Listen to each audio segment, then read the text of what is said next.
오늘은 부활주일입니다. 그래서 부활에 관한 말씀을 가지고 은혜를 받기를 원합니다. 사람들은 부활이 없다고 주장을 합니다. 만약에 부활이 없다면 우리 신앙생활하는 데서 교회가, 기독교가 만약에 부활을 포기한다면 만약에 부활이 없다고 그러면 사실 우리 신앙생활은 수련과 명상의 종교가 돼요. 신앙은 수련과 명상의 종교가 됩니다. 그리고 부활이 없다면 우리가 좋은 일 많이 하고 착한 일 많이 해야 또 복을 받고 또 천국에 간다. 이런 그 신앙이 그 전부가 되는 것입니다. 만약에 부활이 없으면은 사실 교회가, 기독교가 다른 종교와의 대화나 또 다른 종교와 하나 되는 거, 일치하는 일에 대해서 전혀 거리낌이 없습니다. 그런데 문제는 항상 종교 간의 대화를 하다가 가장 부딪히는 문제가 부활의 문제예요. 왜냐하면 부활의 이야기는 교회만 하거든요. 교회만 부활 이야기를 하고 다른 종교는 부활에 대한 이야기가 없어요. 그러니까 부활이라고 하는 것은 완전히 지금 같은 모습으로 새로 완전히 다시 살아나는 것을 부활이라고 이야기를 하거든요. 그래서 그 모습을 이야기를 하면 대화가 끊깁니다. 그래서 타 종교와의 대화를 하려면은 부활 이야기는 하지 않아야 되고 부활 이야기를 포기를 해야 됩니다. 그러면 세상 사람들이 이야기하는 것처럼 정말 부활이 없으면 되는 거 아니겠습니까? 부활이 없다. 이 말은 세상에서 삶이 다 끝이다 이거예요. 죽으면 끝이라는 거죠. 죽으면 끝이다. 죽으면 끝이다. 그것을 우리가 동의를 하면 신앙생활이 어떻게 보면 참 편해질 수 있습니다. 다 어디 가든 우리가 그냥 다른 종교하고 어디 가든 섞일 수가 있고 다 그렇거든요. 그런데 성경은 부활의 종교입니다. 우리 신앙은 부활의 종교예요. 부활이 없다면 정말 우리 신앙은 알맹이가 빠진 것이고 부활이 없다면 우리의 믿음 생활 자체가 아무 의미가 없는 것입니다. 저는 이 신앙생활 하면서 만약에 부활이 없다면 성경이 말씀한 것처럼 우리에게 무슨 일이 일어날까? 우리 신앙의 선배들이, 많은 선배들이 신앙생활 하다가 순교를 당했습니다. 많은 사람들이 예수 믿기 때문에 죽임을 당한 분들이 많이 있습니다. 초대교회 역사를 보면은 로마 카타콤에서 고통받으며 신앙생활 하신 분들이 많고요. 로마의 원형극장에서 사자밥이 된 사람들이 많습니다. 그리고 말할 수 없는 고난과 핍박을 받으면서 신앙을 지킨 분들이 있습니다. 이런 분들이 있는데 이분들에게 왜 그렇게 신앙생활을 목숨을 걸어가면서 신앙생활을 하냐고 물어본다면 그냥 단순히 자기 신념이다라고 하기에는 너무나도 이분들이 당한 고통이 크고 너무나도 엄청난 고난이에요. 멀리 갈 필요 없습니다. 우리나라에서도 우리가 선교 120년 역사를 가지고 있는데 우리나라에서도 그런 순교하신 분들이 참 많이 있어요. 제가 대한민국 교회 순교자 기념 그런 사이트를 들어가서 순교하신 분들의 이력을 쭉 한번 읽어봤어요. 읽어봤더니 참 기가 막힌 순교의 역사들이 많이 있습니다. 그 중에 제가 몇 분을 조금 소개를 하면서 같이 은혜를 받으려고 합니다. 김경종 목사님이라고 있습니다. 김경종 목사님은 일제강점기에 신사참배를 거부하다가 함흥형무소에서 5개월간 복역을 했습니다. 신사참배를 거절했기 때문에 일제시대에는 그 신사에 가서 절을 하는 것, 이것을 안 하면 잡혀 들어갔습니다. 신성모독이라는 죄로 잡혀갔어요. 비슷한 시기에 선교사님들이 이 신사참배를 반대한다는 이유로 일본 일제로부터 추방을 당했습니다. 대한민국에 있는 모든 선교사님 다 추방당했습니다. 그리고 이 시기에 감옥에 끌려간 성도가 2천여 명이 됩니다. 2천여 명이 감옥에 끌려가서 고초를 당했습니다. 그리고 폐쇄된 교회, 신사참배를 거부하기 때문에 교회 문 앞에다 못질을 해가지고 성도들이 교회를 들어가지 못하게 한 그 교회가 200여 교회가 있었습니다. 그리고 순교한 성도들이 50여 명에 이릅니다. 순교한 성도들이 그 신사참배 때문에 목숨을 잃게 된 것이죠. 이 김경종 목사님은 그렇게 일제시대를 지내고 해방이 되어 48년에 공산당의 탄압을 피해서 남만으로 이제 넘어오게 됩니다. 그래서 서울에 있는 후암동의 후암교회를 다녀오면서 또 유교를 이제 만나게 되는 거죠. 그래서 식구들만 부산으로 피난하게 하고 자신은 교회를 지키고자 남게 되었습니다. 그때 같이 가자고 교인들과 또 가족이 같이 가자고 했습니다. 그럴 때 이 목사님 이렇게 말씀했습니다. 북에서도 양을 버리고 도망친 목사인 주제에 또 서울에서 도망한다면 나는 2번 사이비가 되는 것입니다. 한 번은 모를까 2번은 주님을 십자가에 못 박히는 것이 아닙니다. 그러면서 비장한 각오로 피난을 가지 않고 가족만 피난시키고 자신은 교회에 남아서 매일같이 교회 이 강단에 엎드려서 기도하였습니다. 조국의 운명을 구해달라고 기도하였습니다. 그렇게 기도하다가 8월 23일 강단에 엎드려 기도하다가 공산당이 와서 목사님을 잡아갔습니다. 잡아가서 납치되었는데, 그리고 납치되어서 바로 순교를 당하게 되었습니다. 교회를 지키고 믿음을 지키기 위해서 피난 가지 않고 순교를 당한 목사님. 이 목사님이 왜 그렇게 믿음을 지키겠다고 그랬을까요? 이 목사님이 만약에 거기서 이 세상에서 끝이라면, 삶이 끝이라면 참 억울한 사람이고 불쌍한 사람입니다. 한 번뿐인 인생을 그렇게 허망하게, 그것도 교회를 지키겠다고, 신앙을 지키겠다고 그렇게 목숨을 버릴 수가 있는가? 가족들도 있는데. 그러면서 참 불쌍한 사람이 되죠. 근데 만약에 부활이 없다면 참 불쌍한 사람이에요. 그런데 이 목사님이 왜 그렇게 신앙을 지켰느냐? 부활의 신앙이기 때문에 그래요. 우리는 이 세상이 끝나면 천국에서 다시 또 다 만나는 거예요. 천국에서 다시 다 만나는 식구들이에요. 그렇기 때문에 지금 이 땅에서 내가 먼저 세상을 떤다 하더라도 다 식구들이 천국에서 다 만날 것이라는 부활의 신앙이 있기 때문에 기꺼이 생명을 바쳐서 믿음을 지켜가는 것이죠. 강성진 장로님이라고 있습니다. 강성진 장로님은 6.25가 발발했을 때 전라북도 김제 망경교회 장로로 섬겼습니다. 그래서 망경 지역에서 유일하게 한 명뿐인 한방의사였습니다. 한방의사. 그래서 한방 진료를 통하여서 의료 선교에 앞장서고 있었고, 또 그 지역에 있는 그 병자들을 많이 돌보면서 교회를 섬기는 그런 일을 했었어요. 김제가 공산군에 의해서 점령되었을 때 피난 가지 않고 교회를 지키고 지역민들의 의료 진료를 감당하다가 공산군에게 잡혔습니다. 피난을 갈 수도 있는 기회가 있었는데, 내가 가면 이 동네 사람들 아프면 어떻게 하냐 이거죠. 또 내가 가면 교회는 어떻게 하냐, 장로가 교회를 떠나면 어떻게 하겠냐.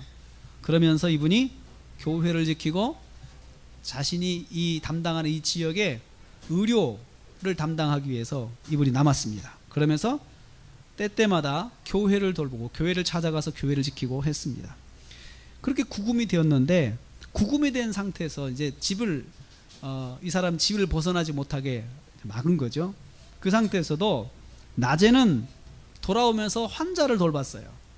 구금 상태인데 잘 설득을 해가지고 지금 환자가 있으니까 내가 좀 가게 해달라 해가지고 하고, 밤에는 다시 집 밖을 나가지 못하고 구금을 당했습니다. 남아있는 성도들을 돌아다니면서 위로했습니다. 믿음을 꼭 지키라고. 믿음을 지켜야 한다. 하나님 살아계신다. 우리는 천국 가는 사람들이다. 이렇게 하면서 신앙을 지키도록 말씀과 기도로 위로해 주었습니다. 공산군이 패퇴하면서 강성진 장로님하고 아들인 강춘길 집사, 그리고 담임 목사인 김용한 목사님을 끌고 갔습니다. 끌고 가서 이분들을 무작정 북으로 끌고 가는 거예요. 이 사람들을 남겨놓으면 안 된다. 그래가지고 가는데, 그 끌려가던 날 마지막으로 식구들이 면회를 갔습니다. 그때 그 가족과 아들에게 이렇게 말을 했다고 해요. 이번에 가면 다시 돌아오지 못할 순교의 길을 갈 것 같다. 나는 그렇게 갈 것이니까 걱정하지 말고 천국에서 보자. 그렇게 말을 하고 가족들을 위로하였습니다. 장로님은 공산군에 의해서 양팔을 뒤로 한 채 철사줄에 묶였습니다.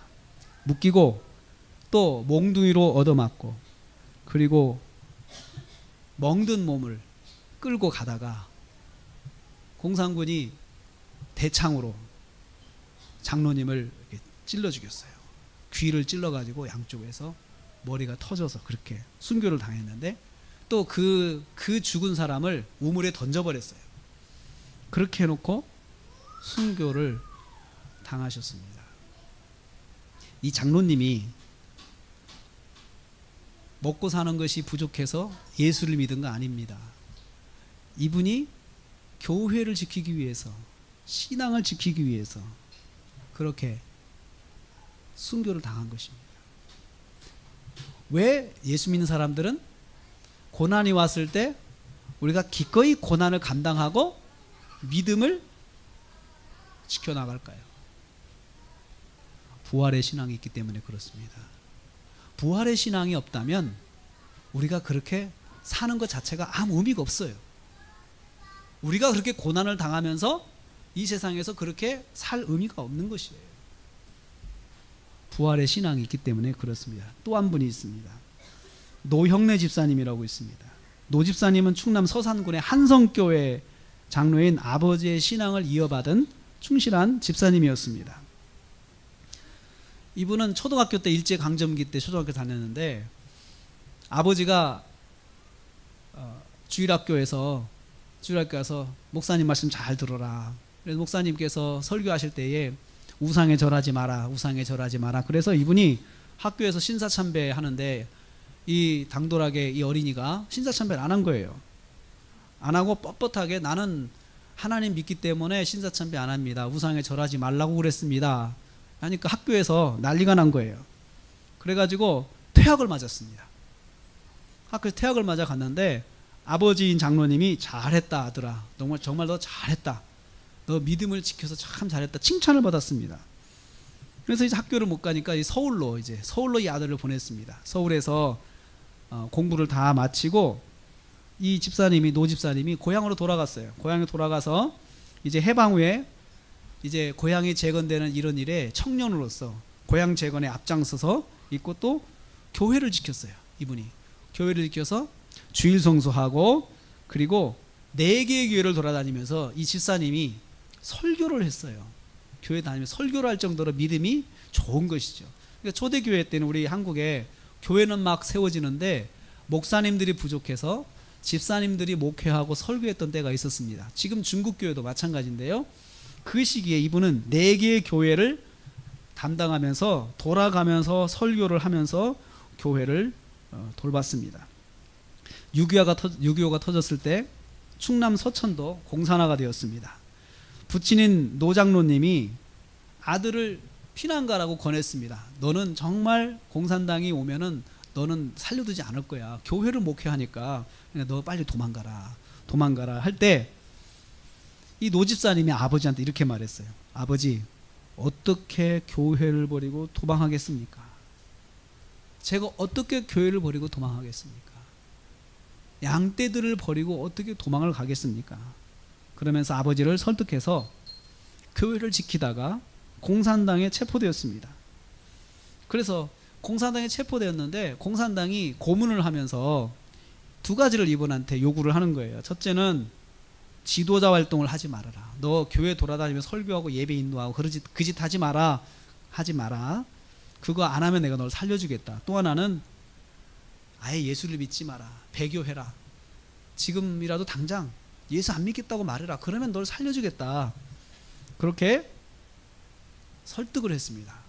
강요를 했습니다. 그럴 때 이분이 오히려 그 집사님을 고문하는 내무서원에게 이렇게 말했습니다. 예수 믿어야 구원을 받습니다. 당신도 예수를 믿어야 됩니다. 그러면서 내무서원을 전도했습니다. 결국 회유가 불가능하자 이 사람을 대전 형무소로 이감했고 대전 형무소에서 처형해 버렸습니다.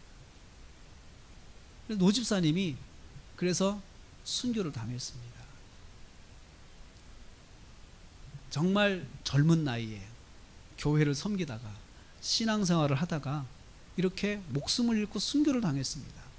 자, 여러분, 우리가 믿음 생활하면서 만약에 이렇게 허망하게 죽게 된다면, 그리고 허망하게 죽은 것으로 끝이라면 믿음 생활할 의미가 없습니다. 저나 여러분이 이 좋은 시기에 교회에 와서 예배를 드리고, 그리고 많은 시간을 들여서 예배를 드리면서 이 생을 산다는 것이 왜 그렇습니까? 왜 이렇게 삽니까? 왜? 우리는 천국의 소망이 있기 때문에 그렇습니다. 부활의 소망이 있기 때문에 그렇습니다. 부활의 소망이 없다면 우리가 신앙생활을 하는 것은 어떻게 보면 참 불쌍한 사람들이 되고 마는 것입니다. 그래서 오늘 말씀에 그렇게 말씀하고 있습니다. 그리스도께서 죽은 자 가운데 살아나셨다고 전파되었거늘, 교회가, 초대교회가 예수님께서 죽은 자 가운데서 살아나셨다고 계속 전도하고 다녔습니다. 왜 그렇게 전도를 했습니까? 봤거든요. 예수님 살아나신 것을 봤거든요. 본 사람들이 너무나도 많습니다.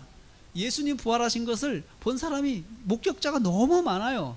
그리고 예루살렘에 가면은 한 집 걸러서 예수님의 부활을 목격한 사람들이 있는 거예요. 그래서 제자들이 정말 죽었다고 생각했는데, 십자가에서 죽었다고 생각했던 예수님이 부활하셔서 자기에게 나타나신 사건은 너무나도 충격적이었어요. 그래서 이 사람들이 가는 데마다 예수님이 누구냐라고 전할 때 예수님 부활하신 분이시다, 제일 먼저 하는 목소리가 그거였습니다. 왜 그렇습니까? 자기들이 목격했거든요. 그리고 이 놀라운 사건을 자기들이 진짜 봤거든요. 그러니까 만나기만 하면은 예수님 부활하셨어, 예수님 부활하셨어, 예수님 부활하셨어, 이 말을 아주 그냥 입만 열면 하고 다녔습니다. 그랬는데 어떤 사람들은, 너희 중에 어떤 사람들, 너희 중은 고린도 교회 성도들이죠. 이제 시간이 지나서 고린도 교회 복음이 전파됐는데, 고린도 지역에서 예수를 믿은 사람들 중에서, 교회를 다니는 사람 중에서 부활이 없다고 주장하는 사람들이 있는 거예요. 부활은 없다, 부활은 없다. 예수님의 부활을 부인하는 게 아니고 아예 부활 자체는 없다고 생각하는 거죠. 부활이 없다고 생각하는 주장, 부활이 없다는 사상, 그것과 교회가 부딪혔어요. 근데 이 사람들이 교회를 나오기 전에도 부활이 없다고 생각했는데, 교회를 나와서도 여전히 부활이 없다고 생각하는 것이에요. 우리가 신앙생활하면서 교회 안에서 부활이 없다고 생각하는 성도들이 있습니다. 그런데 여러분, 그것은 세상에서 내가 예수 믿지 않을 때 가졌던 생각인데, 그것을 그대로 교회 안에 가지고 있는 성도들이 있다는 것이죠. 그런데 문제는 뭐냐면, 이것이 부활이 있다고 주장하는, 예수님의 부활을 선포하는 그 메시지와 하나 충돌한다는 거예요. 그리고 충돌할 때 그냥 지나치는 것이 아니고 그것을 꺾으려고 부활은 없어 하고 주장하면서 교회 안에서 갈등을 일으키는 사람들이 있다는 것이에요. 사도 바울이 이 말을 들었습니다. 소식을 들었습니다. 고린도 교회에는 성도 안에 부활이 없다고 주장하는 사람들이 있는데 이걸 좀 해결해 주십시오. 사도 바울이 부탁을 들었습니다. 그래서 바울이 13절부터 이야기를 합니다. 성도들아, 만일 죽은 자의 부활이 없다면, 13절에 처음 이렇게 그리스도가 다시 살아나지 못했다, 예수님이 다시 살아났다는 것, 그래서 그리스도가 되셨다는 것 자체가 성립이 안 된다는 거예요. 그러므로 부활을 받아들이지 않는 것이에요. 예수 그리스도를 믿지 않는 것이에요. 그게 부활이 없다고 주장하는 사람들의 사상인 것이에요. 그래서 부활이 없다고 하면은 절대로 예수님 믿을 수가 없습니다. 그리고 두 번째로 14절 말씀에 이렇게 돼 있죠. 만일 그리스도께서 다시 살지 못하셨으면 두 가지 내용이 헛것이 됩니다. 헛것. 두 가지 내용이 헛것이 돼요. 헛것이라고 하는 뜻은 사기라는 뜻이에요. 사기. 두 가지 내용이 사기가 돼요. 예수님 부활이 없으면 두 가지가 사기가 되는데, 첫째는 우리가 전도하는 것이 사기예요. 우리의 전도가 사기가 돼요. 두 번째는 우리의 믿음도 사기예요. 사기치는 거라는 거죠. 우리가 전도하는 것은 사기치는 거예요. 당연한 것이죠. 없는데 있다고 하니까 사기치는 거죠. 우리가 6.11 새생명 축제를 위해서 우리가 태신자를 정하고 기도하고 있습니다. 그분에게 예수를 믿고 구원을 받자. 예수 믿고 구원 받으십시오. 예수 믿고 천국 갑시다. 예수 믿고 구원 받고 천국 갑시다. 그 이야기를 하는데, 만약에 예수님께서 부활하지 않으셨다고 그러면 우리가 전하는 것 자체가 사기라는 거예요. 사기치는 거예요. 그래서 부활을 인정하지 않는 사람들은 결국은 어디로 가냐 하면은 예수님을 믿지 않는 거예요. 예수를 믿지 않기 때문에 부활을 믿지 않는 것입니다. 우리가 전도하는 것이 사기다. 그리고 전도하라고 여러분에게 가르치는 저는 사기를 조장하는 사람이 돼요. 더 나쁜 사람이에요. 다른 사람이 사기치도록, 성도들이 사기치도록 자꾸 격려하는 사람이니까 더 나쁜 사람이죠. 그렇죠? 그리고 또요, 초대교회부터 지금까지 전도했던 수억의 사람들, 수십억의 사람들, 그리스도인들이 다 사기꾼들이에요. 사기꾼들이에요. 여러분, 역사적으로 이렇게 질긴 사기꾼들이 어디 있습니까? 이렇게 질긴 사기꾼들이, 생명 걸어가면서 사기치는 사람들이 어디 있어요? 내가 살자고 사기치는 건데 자기 목숨 버려가면서 사기치는 사람들 어디 있어요? 한번 생각을 해보십시오. 이것이 만약에 진리가 아니면, 예수님께서 부활하셨다는 사실이 진리가 아니면 너무나도 많은 사람들이 여기에 불쌍한 삶을 사는 것이에요. 불쌍한 삶을 사는 것이에요. 믿음도 사기다. 우리가 예수님 믿는 것, 이것도 사기입니다. 이건 속이는 것입니다. 우리가 속는 것입니다. 우리가 속아서 믿음 생활을 한다? 있을 수 없는 일이에요. 여러분, 속아서 믿음 생활을 할 수 있습니까? 속아서 한번 1, 2년을 할 수 있죠. 근데 10년, 20년을 속아서 믿음 생활을 한다? 그럴 수가 없거든요. 사이비 이단에 속은 사람들이 결국은 10년을 신앙생활하고 20년 신앙생활하고 결국은 깨닫고 나오게 돼요. 아, 이건 내가 잘못됐구나. 이건 내가 잘못됐구나. 이것을 알게 되는 날이 와요. 반드시 비진리는 드러날 때가 있거든요. 그런데 예수님 부활하셨다는 이 사실은 세대가 가도 변하지 않는 진리로 우리 성도들에게 전파되고 있어요. 만약에 예수님 부활하지 않으셨다면 저와 여러분이 이 믿는, 전파하는 이것 자체가 다 거짓이고 사기가 된다는 것이죠.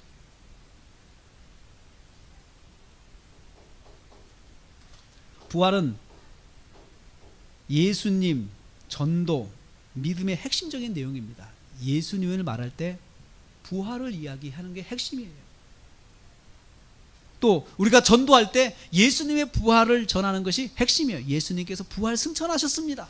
우리 죄를 지시고 십자가에 죽으시고 다시 부활하셔서 이분이 승천하시고 그리고 다시 오시는 주님이십니다 라고 우리가 전하는 것이 바로 예수님이거든요. 우리 믿음의 핵심도 예수 그리스도 십자가의 죽으심과 부활과 그리고 다시 오심이거든요.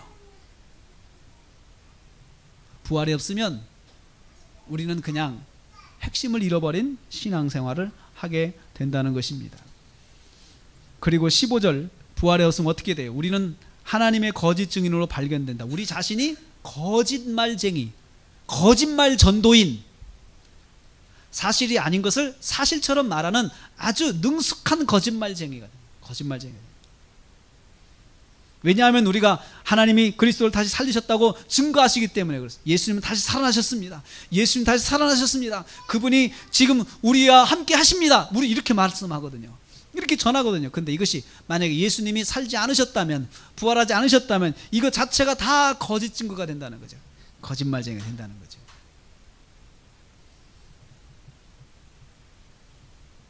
어느 누구가 가장 사랑하는 사람에게 거짓말을 시키겠습니까? 가장 사랑하는 사람에게 거짓말을 시켜서, 그리고 그 사람도 거짓말을 하도록 또 격려하고, 또 그 사람이 또 사랑하는 사람에게 거짓말을 하도록 하는 것이 어디 있겠습니까?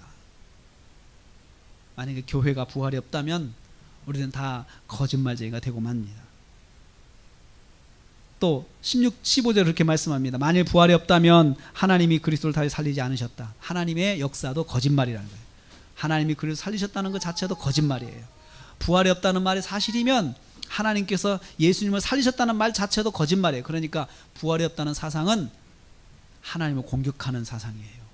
하나님의 역사를 공격하는 것이에요. 하나님의 구원의 역사를 공격하는 것이에요.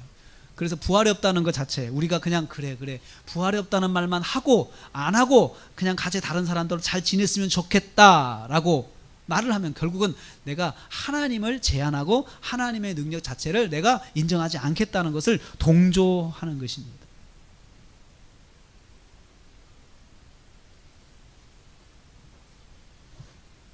만일 부활이 없다면 17절 말씀이에요. 믿음이 헛되고, 그리고 또 그렇게 말, 너희가 여전히 죄 가운데 있다. 죄 문제가 해결이 되지 않습니다. 여러분, 신앙생활하면서 우리는 언젠가는 우리의 죄 문제를 가지고 심판대 앞에 설 것입니다. 우리가 이 땅을 살면서 죄 지은 것들, 먼저 하나님 믿지 않는 것이 죄죠. 그렇지, 하나님 믿고도 어떻게 사는 것이 죄입니까? 말씀대로 살지 않은 것이 죄입니다. 믿음 따라 살지 않은 것이 죄입니다.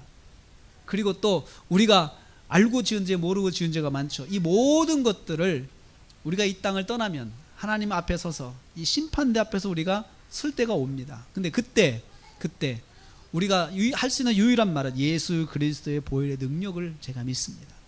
예수 그리스도의 보혈로 저를 용서하시고 저를 사해 주셨습니다. 그것을 제가 믿습니다. 이것이 우리의 신앙 고백인데 이 말을 할 수가 없는 것이에요.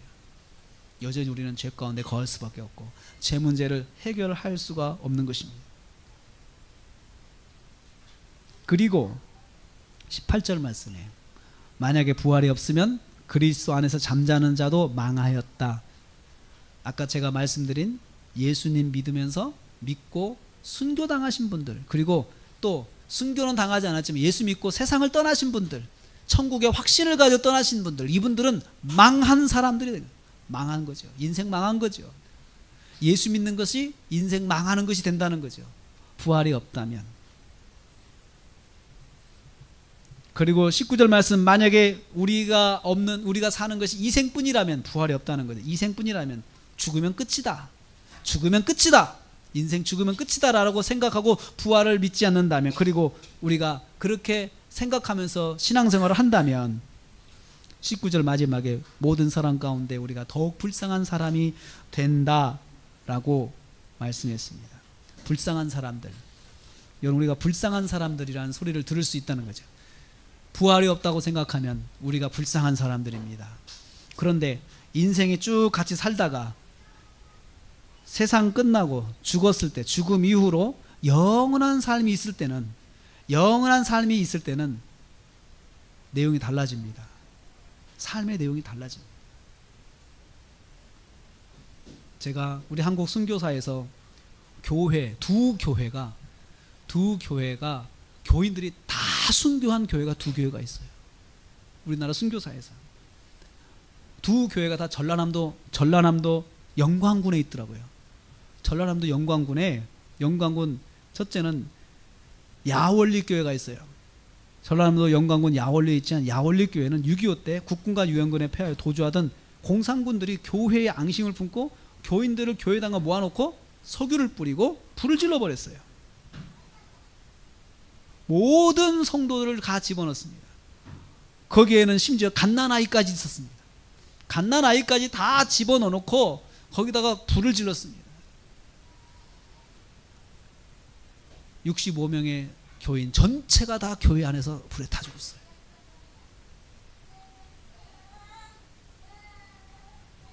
그분들이 교회를 다니면서 주님을 포기하지 않아서 이 공산당들이 다 죽인 거예요. 여러분, 이분들이 만약에 부활이 없다면 모든 사람 가운데 더욱 불쌍한 사람 되지 않겠습니까? 불쌍한 사람 되지 않겠습니까? 염산교회라고 전라남도 영광군 염산면 봉남리에 있는 염산교회가 있습니다. 염산교회는 77명의 선도들이 교회 안에서 또 순교를 당했어요. 77명이. 6.25 때 인민군들에 의해서 교회당에 불바다가 되었고, 담임 목사님 김방호 목사님과 허상 장로님을 비롯한 전교인 3분의 2에 해당하는 77명이 교인들이 순교를 했습니다. 6.25 전쟁으로 영광지역을 점령한 공산군은 이 염산교회를 인민위원회 사무실로 쓰고 목사님 사택을 숙소로 썼습니다. 그래서 목사님 가족을 다 쫓아냈습니다. 목사님은 그래도 교회를 떠나지 않고 성도들 가정을 신방하면서 믿음이 흔들리지 않게 붙잡아주고 기도해주고 또 교인들을 위로했습니다. 인천 상륙작전과 함께 전세가 불리해지자 사무실로 사용하던 교회를 불사르고 교인들을 불순세로 몰아가지고 잔인하게 죽이기 시작했습니다. 그래서 공산군은 김방호 목사님과 사모님 그리고 5 아들, 심지어 철부지 어린 손자까지 처참하게 살해했습니다. 김방호 목사님을 비롯해 염산교회 일대 교역자인 허상 장로님 그리고 교인 77명이 공산군에 의해서 희생이 되었던 것입니다. 공산군은 한 가정에 가장만을 잡아 죽인 것이 아니었습니다. 그 지역에 수문이 있었습니다. 바다로 가는 수문이 있었는데 그 수문에 교인들을 데려다가 거기 수장시키는데요. 참혹한 방법을 가지고 수장시켰는데 교인들이 물에 빠져서 죽으면서도 그 순교 일지를 보면 염산교회 순교비를 보면 그렇게 기록이 되어 있어요. 자신들을 위협하는 공산당을 미워하지 않았습니다. 용서하며 찬송을 부르고 서로 위로하면서 같이 물에 빠져서 호적거리면서 죽었다고 그래요. 77인의 순교비 거기에 그림을 보면 몽둥이에 맞고 죽창에 찔려 살이 터지고 피를 흘리면서도 터져나온 비명을 삼키면서 기도를 했대요. 주여 하고 기도했대요. 새끼줄에 묶여 무거운 돌을 목에 매달고 바다에 빠져 허우적거리면서도 그들은 찬송을 불렀대요. 찬송을. 왜 그랬을까요? 그들이 찬송을 부를 수 있었던 이유는 무엇일까요? 부활의 신앙이 있었기 때문에 그렇습니다. 우리가 이렇게 죽지만 우리는 부활에 다시 천국에서 다 만난다는 거죠. 다 만난다. 그래서 우리는 믿음 생활하면서 우리가 당하는 고난이 있습니다. 그래도 이 고난을 왜 우리가 감당할 수 있느냐? 부활의 신앙이 있기 때문에 그렇습니다. 지금 이렇게 어려움 당해도 우리 주님께서 재림하시면 우리를 다 위로하시고 우리를 다 회복시켜 주신다. 그러니까 우리가 이 땅을 떠나면 이 세상의 삶을 마감하고 땅을 떠나면 천국에서 다 만난다는 거예요. 천국에서 우리는 천국에서 다 다시 만날 우리가 하나님의 가족들입니다. 그래서 우리가 이 땅에서 조금 부족해도 감사하고 만족하고 아멘할 수 있고 할렐루야 할 수 있는 것은 천국의 소망이 있기 때문에 그렇습니다. 김경종 목사님, 강성진 장로님, 노형래 집사님, 야올리교회 65명의 교우들, 염산교회 77명의 교우들, 이들에게 부활이 없다면 가장 불쌍한 분들로 역사에 기록될 것입니다. 가장 원통하고 비통한 사람들이 될 것입니다. 이 사람들이야말로 원혼이 되었을 것입니다. 원혼. 하나님의 부활의 신앙을 갖지 않으면 이렇게 죽은 사람들은 원통한 혼이 되어서 구천을 떠도는 원혼이 되는 거죠. 그런데 그렇지 않습니다. 이분으로 다 천국 가셨습니다. 우리도 천국 가서 이분들을 만나게 될 것입니다. 우리 모든 성도들이 천국에서 다 만나서 나라교회 성도를 다시 만납니다. 우리는 다시 만나서 거기서 다시 주님 앞에 나갈 것입니다. 오늘 주님이 부활하신 날, 그게 왜 그렇게 중요합니까? 왜 그렇게 중요합니까? 이 부활 자체가 우리의 부활을 예비하는 것이기 때문에 그렇습니다. 주님께서 그 온전한 몸으로 부활하신 것처럼 우리도 똑같이 주님처럼 부활한다는 거예요. 우리가 이 땅을 떠나면, 이 세상을 떠나서 생명을 마감한다 하더라도 우리는 주님처럼 똑같이 부활한다는 거예요. 이 부활의 신앙이 우리에게 주어진 날이 바로 오늘입니다. 주님이 그것을 보여주시는 것이에요. 입증하신 날이에요. 사랑하는 사람들을 천국에서 다시 만나서 영원한 삶을 살게 되는 것이 우리의 소망입니다. 그래서 우리가 전도하는 것이에요. 우리가 복음을 전하는 이유는 우리 같이 영원한 삶을, 복된 삶을 살자. 그것이 첫 번째 이유예요. 첫 번째 이유. 생각해 보십시오. 영원히 이별을 생각하고, 영원히 사랑하는 아들과 영원한 이별, 천국과 지옥, 영원한 이별 생각해 보세요. 있을 수 없는 일이죠. 영원한 천국이에요. 영원한 천국. 그래서 그리스도께서 부활하셨다 우리는 주장하는 것이고, 우리는 전하는 것이고, 그리고 우리가 전파하는 것이고, 그리고 우리도 그 부활의 신앙을 가지고 사는 것입니다.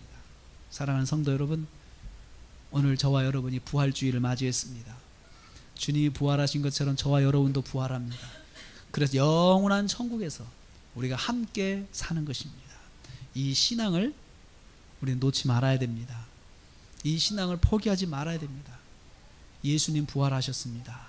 이 믿음을 놓아서는 안 됩니다. 그리고 예수님이 뭐 그렇게 중요한데 그분은 부활하셨어. 십자가에 죽으셔서 그분은 부활하셨고 승천하셨고 다시 오실 주님이시오. 그렇게 전하는 것이 우리의 믿음의 핵심입니다. 그래서 세상 사람들이 아무리 부활을 반대해도, 부활이 없다고 주장해도 우리는 그것을 전해야 됩니다. 예수님 부활하셨습니다. 그 말씀을 전해요. 그것이 우리의 능력이고 신앙의 능력이고 신앙의 핵심입니다. 이 믿음을 가지고 승리하시는 저와 여러분 되시기를 주님의 이름으로 축복합니다.